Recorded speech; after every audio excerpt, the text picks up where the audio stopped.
दूध दरांच्या वाढीसाठी आंदोलन करतायत राजू शेट्टी। नगरमध्ये सध्या हे आंदोलन सुरू आहे। थेट जाऊयात।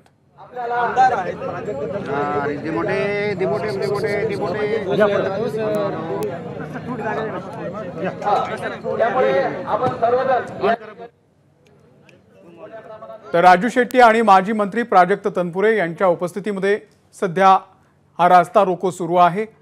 नगर जिल्ह्यामधल्या राहुरी शहरामध्ये हे आंदोलन सुरू आहे। नितीन ओझा आपले प्रतिनिधी या संदर्भातले अपडेट देतील। नितीन, अमोल, निश्चितच जर पाहिलं तर गेल्या महिनाभरापासून अहमदनगर जिल्ह्यात दूध दराच्या मागणीसाठी शेतकरी दूध उत्पादक हा आक्रमक झालेला आहे। जिल्ह्यात विविध ठिकाणी आंदोलन केले जातात। आता सुद्धा नगर मनमाड महामार्गावर शेतकऱ्यांनी आंदोलन सुरू केलेले आहे। आणि विशेष म्हणजे राज्याचे माजी मंत्री प्राजक्त तनपुरे असतील, स्वाभिमानी शेतकरीचे नेते राजू शेट्टी हे या आंदोलनात सहभागी झालेले आहेत। त्यांच्याबरोबर शेकडो दूध उत्पादक असतील, शेतकरी असतील, हे या आंदोलनात आलेले आहेत। जी कृषी उत्पन्न बाजार समिती राहुरीची त्याच्या समोर हे आंदोलन आता पार पडते। निश्चितच पाहिलं तर गेल्या महिनाभरापासून राज्यातच वेगवेगळ्या ठिकाणी दूध दराच्या मागणीसाठी आंदोलन केलं जाते। अहमदनगर जिल्हा हा दुग्ध विकास मंत्री राधाकृष्ण विखे यांचा आहे आणि त्यामुळे या जिल्ह्यात आज राजू शेट्टी आणि प्राजक्त तनपुरे हे या आंदोलनात सहभागी झालेले आहे। नगर मनमाड महामार्गावर या रास्ता रोकोला आता काही वेळापूर्वी सुरू झालेला आहे। त्यामुळं नेमकं काय आता ह्यात होतं आपल्याला ते पाहायचं। आपल्याबरोबर बोलण्यासाठी या ठिकाणी प्राजक्त तनपुरे आहेत, त्यांना विचारणार आहोत काय नेमकी मागणी आहे। तर एक मिनिट, हे एक करू ना, एक झालं खरं आपण बघत असाल की या राज्यातला दूध उत्पादक शेतकरी असेल, वेगवेगळ्या सर्वच पिकांचा उत्पादक शेतकरी हा प्रचंड अडचणीत आहे। सरकार मात्र स्वतःची पाठ थोपटून घेण्यामध्ये मशगूल आहे, स्वतःचं कौतुक करण्यामध्ये मशगूल आहे, पण खरी ग्राउंडवरची परिस्थिती काय आहे ही सरकारला कळत नाहीये। जो दूध उत्पादक शेतकरी 6-7 महिन्यापूर्वी, वर्षभरापूर्वी 40 रुपये दुधाला भाव घ्यायचा, आज 22-23 रुपयापर्यंत भाव आहेत। धंदा परवडत नाही।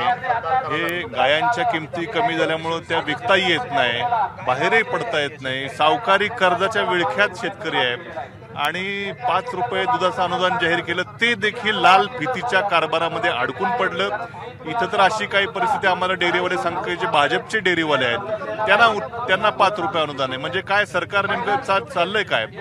या सर्व शेतकऱ्यांच्या भावना एकीकडे आणि सरकार मात्र वेगळीकडेच आहे, घोषणा वेगळ्याच आहेत।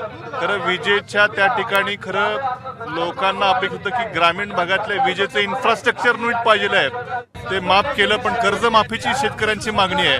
आणि सरकारला लोकांच्या मागण्या काय आहेत, हे प्राथमिकता काय हेच कळत नाहीये आणि त्यामुळे ही दाहकता सरकारपर्यंत नेण्याकरता आम्ही त्या ठिकाणी काल मी विधानसभेत देखील हा प्रश्न मांडला।